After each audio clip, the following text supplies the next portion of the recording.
나의 하나님, 어찌하여 나를 버리셨나이까? 이 질문에 진지하게 대답하면 여기에 구원이 있습니다. 하나님은 왜 독생자 예수님을 구하지 않고 버리셨을까요? 첫째, 한마디도 대답하지 아니하시니 11절에서 26절입니다. 이 부분은 지난번 유대인들의 그 법정, 산헤드린 공회 재판에 이어서 로마 법정인 빌라도 총독의 재판입니다. 지난번과 마찬가지로 이번에도 예수님이 변호를 하지 않으십니다. 빌라도가 내가 유대인의 왕이냐? 묻는 질문에 내 말이 옳도다 하십니다. 이 답변만 예수님이 그리스도이심을 의미하기 때문에 정확하게 밝히십니다. 13절, 14절을 보시면 유대교 지도자들이 많은 죄목으로 예수님을 정죄하는데도 한마디도 대답하지 아니하시니 크게 놀라워합니다. 딱 봐도 아무 죄가 없는 분을 이런 죄 저런 죄 마구 갖다 붙이는 것도 놀랍고 죄가 없는데도 한마디 반박도 변호도 하지 않으시는 예수님은 빌라도가 보기에 더욱 놀라웠습니다. 보통 죄가 있는 사람도 형량을 조금이라도 줄이기 위해서 비싼 변호사를 사서 변호를 하기 때문이죠. 네, 빌라도는 법과 정의를 세우는 재판관으로서 이제 무죄인 걸 알았기 때문에 무죄 선고하고 석방해 버리면 됩니다. 지혜를 발휘한다고 명절 특사라는 전례를 이용해서 석방을 하려고 합니다. 예수님과 바라바라 하는 당시 유명한 죄인 중에 한 사람을 딱 세워놓고 그 중에 한 사람을 택하게 한 것입니다. 19절을 보시면 이때 빌라도의 아내가 급히 사람을 보내어 말합니다. 저 옳은 사람에게 아무 상관도 하지 마옵소서. 오늘 꿈에 내가 그 사람으로 인하여 애를 많이 태웠나이다. 누구보다 남편 빌라도를 잘 아는 아내는 이제 이거 잘못하면 큰일 난다고 생각하고, 그래서 이제 명절 특사 이런 꼼수 쓰지 말고 그냥 풀어주라. 상관하지 마라. 끼어들지 마라. 이렇게 사람까지 보내서 종용을 한 겁니다. 네, 20절에서 23절을 보시면 그러나 빌라도는 자기 생각대로 이제 강행을 했는데 유대인들이 예수님을 십자가에 못 박게 하라고 이제 소리를 지르는 바람에 꼼짝없이 예수님을 채찍질하고 십자가형을 선고하게 되었습니다. 네, 빌라도는 책임을 회피하려고 물을 가져다가 손을 씻는 세수 퍼포먼스를 하고 재판의 책임을 유대인들에게 돌리고 자신은 이제 쏙 빠지려고 했습니다. 그러나 사도신경을 보면 빌라도에게 고난을 받아서 십자가에 못 박혀 죽으시고 라는 문장에 등장하여서 역사상 최악의 재판관으로 영원히 정죄를 받고 있습니다. 이 유대인의 산헤드린 공회와 로마 총독 빌라도의 두 번의 재판을 통해서 말해주는 것이 무엇입니까? 예수님의 무죄가 선명하게 드러났습니다. 예수님은 지금 6월절 어린 양으로 죽으신다고 했습니다. 6월절 어린 양이 되는 조건은 점과 흠이 없어야 합니다. 예수님은 두 번이나 재판을 받으시면서 점과 흠이 없으신 분이신 것이 이제 반복하여 드러났습니다. 심지어는 빌라도의 아내가 저 옳은 사람에게 아무 상관도 하지 마옵소서 강력하게 만류할 정도로 죄가 없을 뿐 아니라 옳고 선하신 분이십니다. 이 두 번의 재판은 마치 제사장들이 유월절 어린 양을 검수하면서 점과 흠이 있는지 없는지 뒤집어도 보고 엎어도 보고 걸려도 보고 이 검수하는 과정과 비슷합니다. 베드로전서 1장 18절 19절입니다. 너희가 알거니와 너희 조상이 물려준 헛된 행실에서 대속함을 받은 것은 은이나 금같이 없어질 것으로 된 것이 아니요 오직 흠없고 점없는 어린 양 같은 그리스도의 보배로운 피로 된 것이니라. 선지자 이사야도 메시아를 잠잠한 어린 양과 같다고 예언하였습니다. 이사야 53장 7절에 그가 곤욕을 당하여 괴로울 때에도 그 입을 열지 아니하였으며 마치 도수장으로 끌려가는 어린 양과 털 깎는 자 앞에서 잠잠한 양같이 그 입을 열지 아니하였도다. 예수님은 빌라도가 크게 놀랄 정도로 잠잠하셨습니다. 예수님은 능히 무죄를 입증하고 석방될 수 있습니다. 지난번에 우리가 마태복음 22장에서 그 유대인 엘리트, 바리새인, 사두개인, 헤롯 당 다 이 브레인들이 예수님과 논쟁을 했는데 예수님이 다 입을 닫게 한 것을 보았습니다. 그러나 예수님이 여기서 한마디도 대답하지 않으시고 죄인들을 석방하고 자기가 대신 십자가의 대속 제물이 되셨습니다. 이 예수님의 대속 때문에 우리가 하나님의 심판대 앞에서 무죄를 선고받게 됩니다. 예수님 대신 유명한 죄수 바라바가 석방된 것처럼 말이죠. 우리가 혹시 바라바와 같이 악명을 떨치는 죄수가 되더라도 예수님께서 대신 정죄받으시고 우리를 무죄 선고하신다는 뜻입니다. 고발을 당하되 아무 대답도 아니하시는지라 이 예수님의 침묵은 사랑의 침묵입니다. 둘째, 어찌하여 나를 버리셨나이까? 27절에서 50절입니다. 네, 27절 31절을 보시면 총독의 군병들이 예수님을 왕처럼 꾸며서 희롱하는 장면입니다. 이제 왕이 군대를 모아놓고 사열을 하는 것처럼 이제 군대를 다 모아놓고 왕을 상징하는 홍포를 입히고 왕의 금관 대신에 가시로 면류관을 엮어서 씌우고 왕의 지휘봉 대신 갈대를 손에 쥐어줍니다. 그 앞에서 무릎을 꿇고 희롱을 합니다. 유대인의 왕이여 평안할지어다. 그리고는 침을 뱉고 갈대를 빼앗아 머리를 치고 홍포를 벗기며 왕위를 박탈하는 이제 퍼포먼스를 한 것입니다. 로마 군인들이 구레네에서 온 시몬이라는 사람에게 십자가를 억지로 쥐었습니다. 그 앞에 26절에 보면 예수님이 채찍형을 받아서 120대 채찍을 이제 맞으셨기 때문에 70kg 정도나 되는 커다란 통나무 이 십자가 형틀을 지고 갈 수 없었던 것 같습니다. 이 구레네라는 지역은 북부 아프리카 끝에 있는, 그러니까 이제 멀리서 영문도 모르고 예루살렘 순례를 온 시몬이 억지로 예수님의 십자가를 졌습니다. 너무나 억울한 일입니다.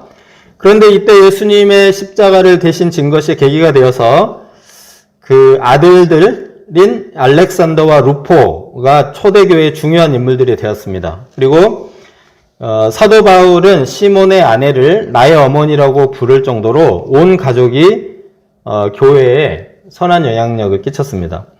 예수님을 우연히 알게 되든 억지로 엮이든 큰 은혜와 축복을 받습니다. 33절에서 38절을 보시면 예수님은 해골이라는 뜻의 골고다 언덕에서 십자가에 못이 박히셨습니다. 로마 군병들이 예수님의 옷을 서로 가지려고 제비뽑기 게임을 합니다. 그러니까 옷을 벗겨서 십자가에 못 박았다는 사실을 이제 우회적으로 보여주고 있습니다. 45절을 보시면 제6시 이제 12시 낮 12시부터 온 땅에 어두움이 임했는데 제9시 오후 3시까지 이 어두움이 지속되었습니다. 가장 밝은 낮 시간에 어두움이 임해서 이 칠흑같이 어두운 세상의 현실을 보여줍니다. 예수님의 고통의 호소입니다. 앞에서 사람들이 스스로 십자가에서 내려와 보라. 하나님의 아들이면 구원하시겠지. 뭐 이런 그 희롱에 대한 답. 답변이 바로 이 부르짖음입니다. 47절, 49절을 보시면 예수님의 부르짖음을 듣고 이 사람이 엘리야를 부른다. 엘리야가 와서 그를 구원하나 보자 하면서 또 희롱합니다. 유대인들은 십자가에 못 박히신 예수님께 계속하여 표적을 구하고 있습니다. 그러나 50절을 보시면 예수님은 또다시 크게 소리 지르시고 영혼이 떠나가셨습니다. 엘리야도 하나님도 예수님 자신도 표적으로 예수님을 구원하지 않습니다. 예수님을 십자가에 못 박은 두 부류가 있습니다. 헬라인과 유대인입니다. 로마의 총독까지 승진한 빌라도는 헬라인의 대표입니다. 유명한 죄인 바라바를 요구하고 점도 흠도 없는 예수님을 십자가에 못 박으라고 국민청원을 한 사람들은 유대인입니다. 15절을 보면 청원. 그래서 이게 국민청원이구나. 헬라인들은 지혜를 좋아하고 유대인들은 표적을 추구합니다.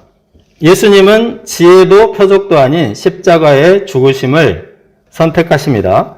고린도전서 1장 22절에서 24절에 유대인은 표적을 구하고 헬라인은 지혜를 찾으나 우리는 십자가에 못 박히신 그리스도를 전하니 유대인에게는 거리끼는 것이요 이방인에게는 미련한 것이로되 오직 부르심을 받은 자들에게는 유대인이나 헬라인이나 그리스도는 하나님의 능력이요 하나님의 지혜니라. 십자가야말로 유대인들이 구할 능력의 표적이요 헬라인들이 찾을 하나님의 지혜입니다. 진정한 헬라인, 진정한 유대인이라면 결국 십자가에서 답을 찾을 것입니다. 나의 하나님, 어찌하여 나를 버리셨나이까? 하나님은 어찌하여 예수님을 십자가에 버리셨는가? 이 버리셨다는 말씀이 굉장히 특별하게 강조가 되고 있습니다. 네, 하나님은 예수님을 구원하기 위해서 어떤 일도 하지 않으시고 십자가에 버리셨습니다. 우리가 적극적으로 버리는 것들은 전혀 쓸모없는 쓰레기 혹은 분뇨입니다. 요즘은 웬만한 쓸만한 물건은 중고나라, 당근, 2차 시장이 굉장히 큽니다. 이게 보통 시장에 지금 5분의 1까지 막 이렇게 쫓아왔습니다. 사람들이 이제 사지 않을 것 같은데, 2차 시장에도 사지 않을 것 같은데, 그래도 버리기 아까운 것은 무료 나눔이라고 해서 잘 버리지 않습니다. 진짜 버리는 것들은 진짜 갖고 있어봐야 조금 더 쓸모가 없고, 이게 너무 짐이 되고, 해로울 때 이제 그때 버리는 겁니다. 죄도 없고, 지혜와 표적의 능력이 넘치시고, 33살의 젊고 유명한 젊은이 예수님이 왜 버림을 받으셨습니까? 유대인 6월절 어린 양이 되셔서 죄로 인해 버림받을 우리를 대신하여 버림받으신 것입니다. 이것을 이제 바꾸어 말하면 하나님 보시기에 우리가 버림받을 죄인이라는 뜻입니다. 요즘 사람들이 정말 나쁜 사람을 뭐라고 부릅니까? 네, 쓰레기라고 부릅니다.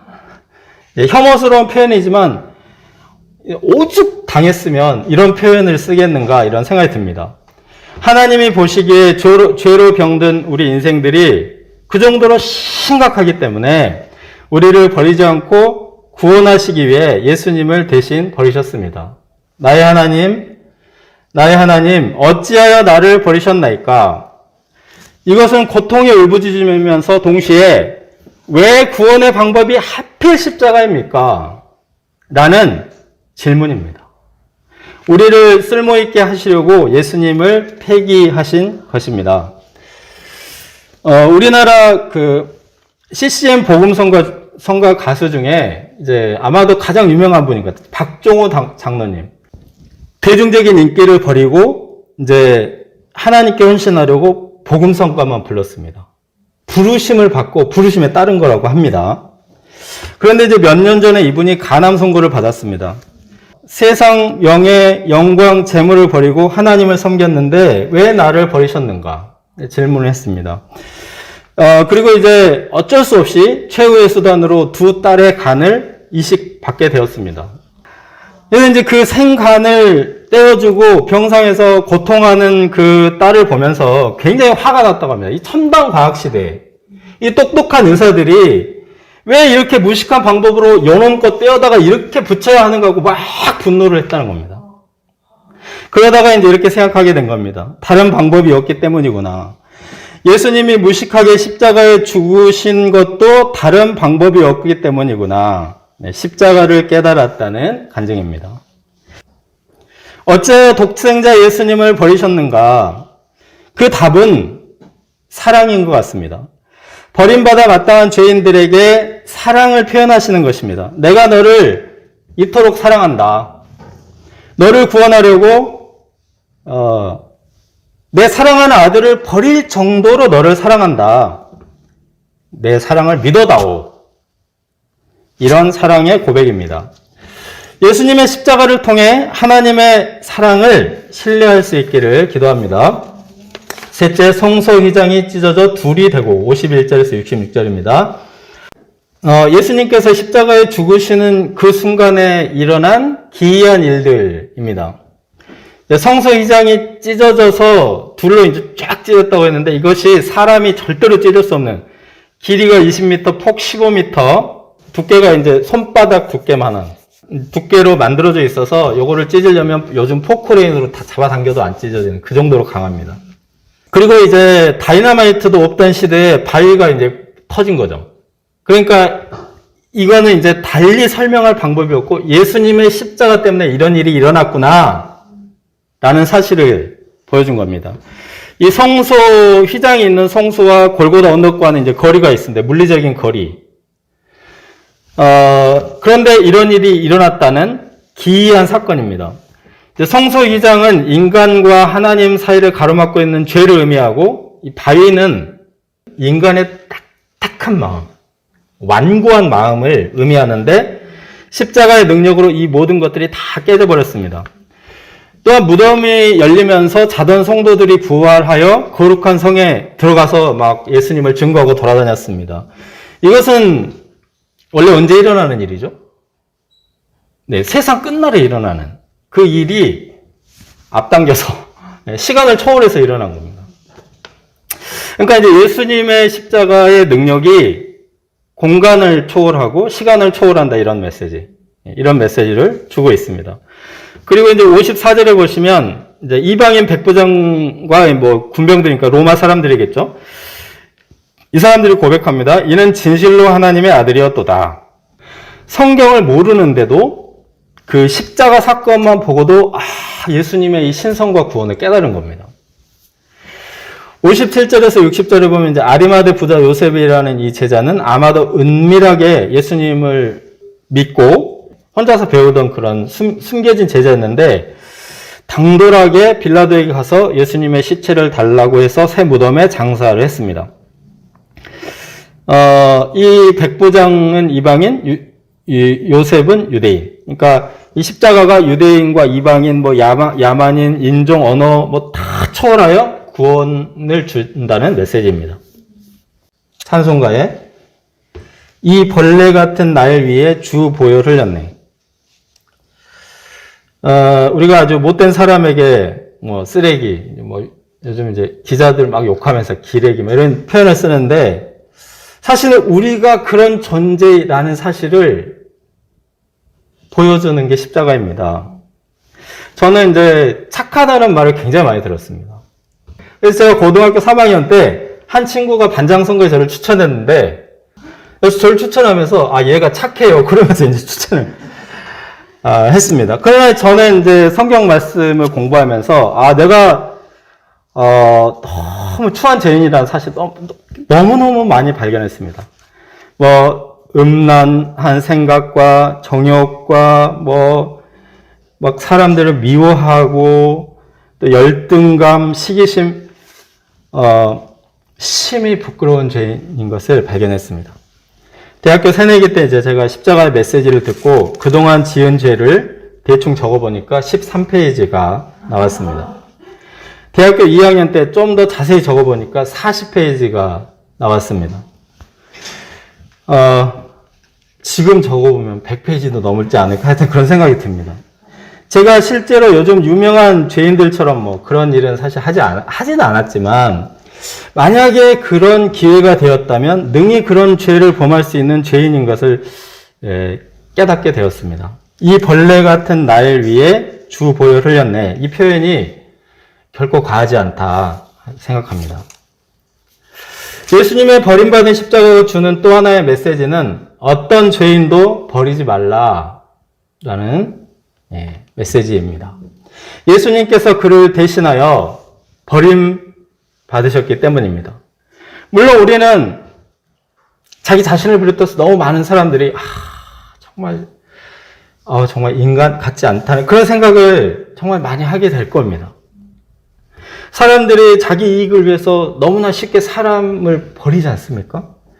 뿐만 아니라 인간에게 너무 고귀한 가치인 양심, 순결 이런 것들도 그냥 순간을 쾌락을 위해서 쉽게 버립니다. 심지어는 교회도 버리고 사명도 버리고 신앙까지도 버리기도 합니다. 그러나 하나님은 어떤 사람도 버리지 않으시고 유명한 죄인들을 위해 사랑하는 아들을 버리셨습니다. 우리도 절대 사람을 버리지 말고 끝까지 소망 둘 수 있습니다. 어느 CCN 가수가 자녀의 간을 받고 살아난 것처럼 우리는 예수님의 생명과 삶을 받아서 살게 되었습니다. 이 구원의 가치를 되새기며 값진 삶을 살 수 있기를 기도합니다.